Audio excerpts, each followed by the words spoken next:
Bapa, Engkau sangat mencintai jemaat ini. Hamba tahu dengan segenap hati Engkau akan memberkati kami karena kami mencari Engkau. Luputkan kami daripada melihat manusia, sembunyikan hamba-hambamu yang melayani di depan mata orang di balik salib Tuhan. Berfirmanlah Tuhan kepada kami, beri kami sesuatu yang baru dalam spirit kami, untuk kami bisa maju bersama dengan Roh Kudus-Mu. Terima kasih Tuhan. Dalam nama Yesus kami berdoa dan mengucap syukur. Haleluya. Amin. Puji Tuhan. Beri tepuk tangan untuk Tuhan. Shalom semua, silakan duduk. Sebelum saya berkhotbah menyampaikan firman Tuhan hari ini, saya buka rahasia dulu.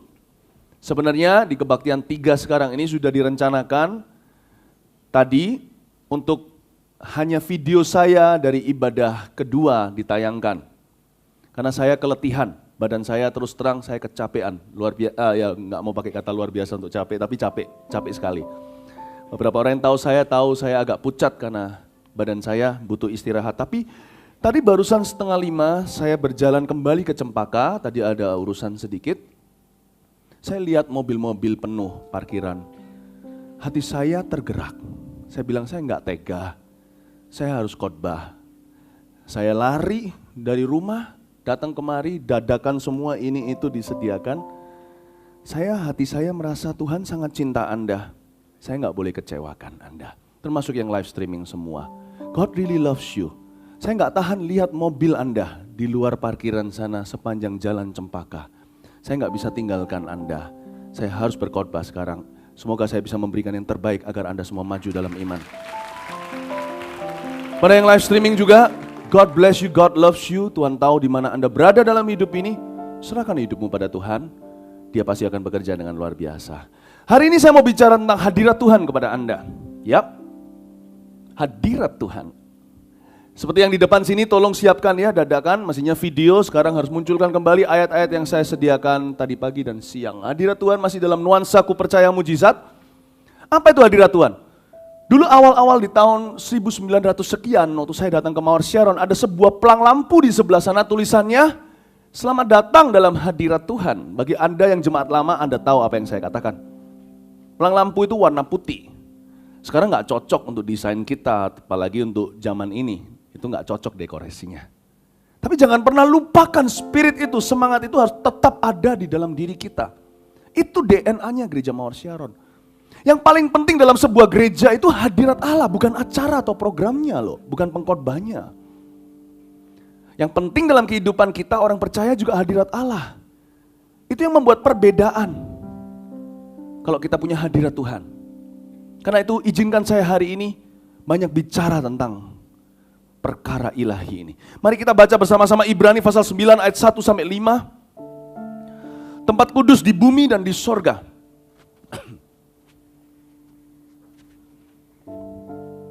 I love you.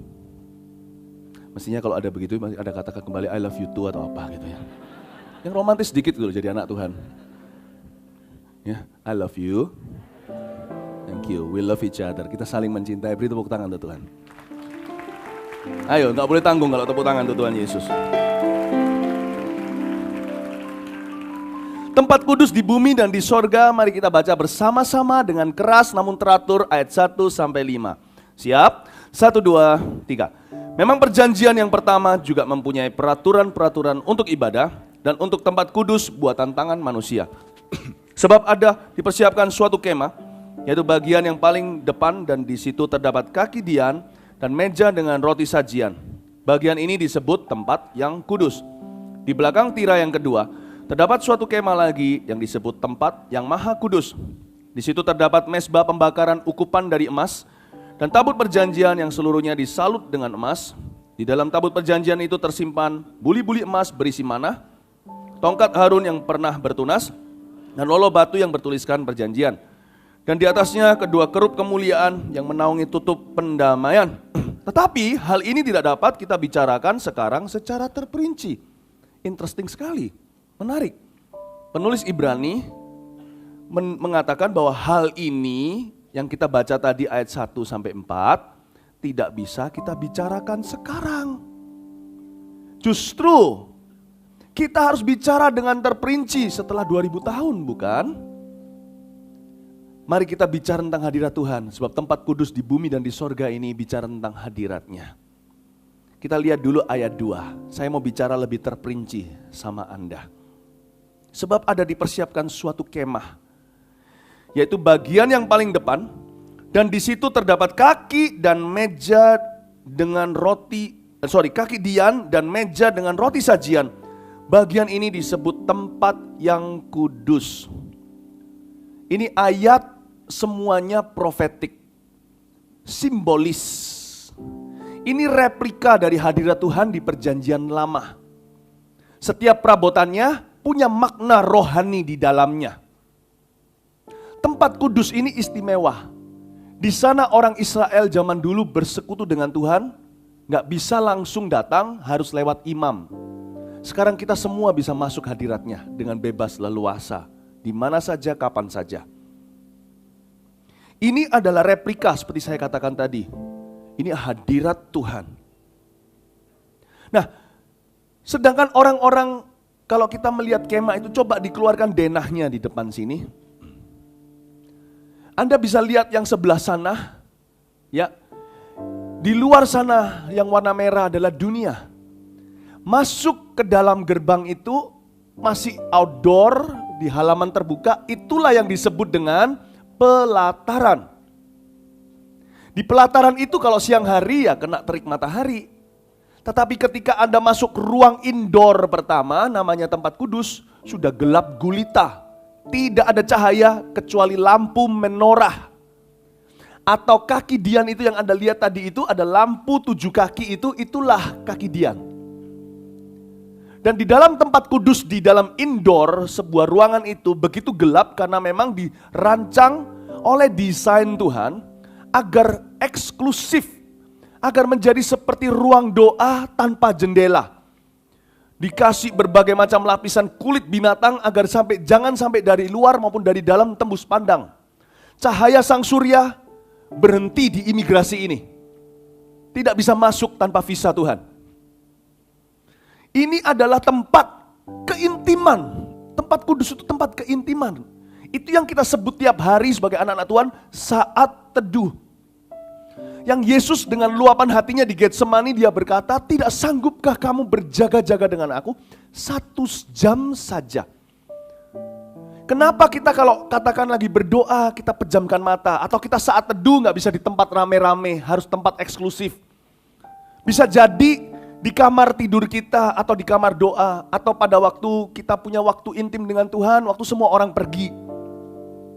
Ibu rumah tangga mungkin pada saat dia lagi potong-potong sayur, siapkan makanan, dia sendirian sesudah pulang dari pasar, suami udah pergi kerja, anak sudah sekolah, dia bisa berbincang-bincang dengan Tuhan. Cari tempat eksklusifmu untuk berlama-lama dengan dia. Tuhan mau itu. Saya dulu waktu baru bertobat, tempat saya saat teduh itu laundry room, tempat saya juga terima bahasa lidah. Tempat cuci baju dengan mesin cuciannya. Karena tempat itu persis berada di depan WC, karena saya tidur, kamar tidur saya itu ada di bawah tanah, basement di Kanada. Dan satu-satunya tempat, karena saya sharing kamar dengan koko saya, satu-satunya tempat tuh saya bisa dapat privacy adalah di laundry. Kamar lain sudah diambil oleh teman saya yang ngekos di sana atau adik saya yang ada di atas. Ruang tamu nggak mungkin bisa konsentrasi, orang wirawiri. Kalau pergi ke dapur atau ke ruang makan, gak jadi doa saya, pikirannya ke yang hauja terus. Anda mesti mendapatkan tempat pribadi Anda dengan Kristus. Komitmen dengan waktu dan tempat itu untuk mencari Tuhan. Itu artinya tempat kudus, makanya saya bilang apa, ini replika, ada makna di dalamnya. Dan kenapa kita gak bisa hanya 5 menit, 10 menit? Yesus berkata, tidak dapatkah kau berjaga-jaga 1 jam dengan saya? Itu bukan sebagai hukum Taurat, check log, check in, dan check out.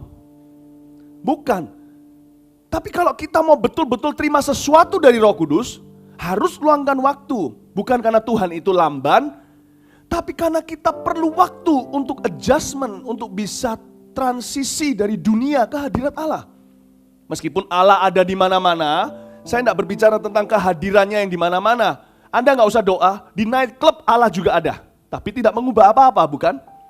Saya berbicara tentang mencari hadiratnya yang bukan maha hadir, tapi persekutuan dengan dia. Itu perlu sengaja. Itu Itu perlu sengaja.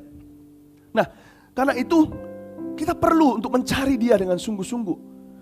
1 jam itu karena apa? Karena manusia, daging manusia. 10 menit pertama paling hanya untuk mematikan daging. 10 menit berikutnya baru untuk tenang. 10 berikutnya baru bisa mulai dengar suara sepoi-sepoi basah. 10 menit berikutnya baru bisa benar-benar menyembah. Baru betul-betul hati itu naik ke tahta. 10 menit berikutnya baru bisa terima rema. 10 menit berikutnya baru mengalami terobosan dalam spiritnya. Saya nggak yakin setiap kita ini betul-betul membangun mesbah kita itu sehari lebih dari 10 menit atau tidak, saya nggak tahu. Tapi kalau Anda mau melihat pekerjaan Allah increase, karya-karya ilahi increase dalam pernikahan, anak cucu, keluarga Anda, carilah Tuhan. Dan menorah tadi adalah perabotan pertama yang disinggung di sini. Ada 7 kakinya. Tidak kebetulan bukan? Senin, Selasa, Rabu, Kamis, Jumat, Sabtu, Minggu. Tiap hari harus cari Tuhan. Dan meja sajian tempat roti itu fresh tiap hari.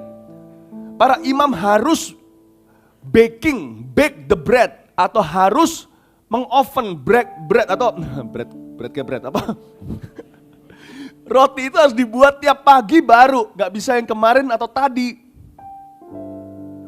Berarti setiap hari Tuhan menyediakan lewat, ketika kita mencari Dia, Tuhan tunggu kita cari Dia dulu, baru Tuhan memberikan pada kita pewahyuan baru untuk hari itu. Setiap hari ada cahaya sinar Tuhan untuk mewahyui kita.